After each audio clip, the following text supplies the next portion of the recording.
Hello everyone, welcome to How to Solver. Today in this video, I'm gonna show you how to cross out words on Discord in your laptop.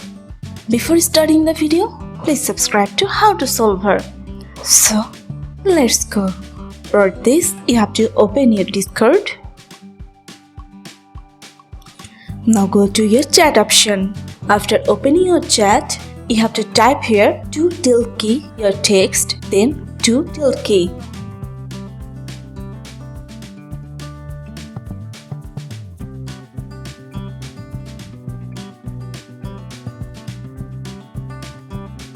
Then press enter.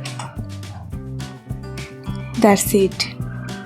So this is how to cross out words on Discord in your laptop. So guys, that's it. You can do this. I think this video is very helpful to you. If it was, then give a thumbs up and hit the subscribe button. And thanks for watching.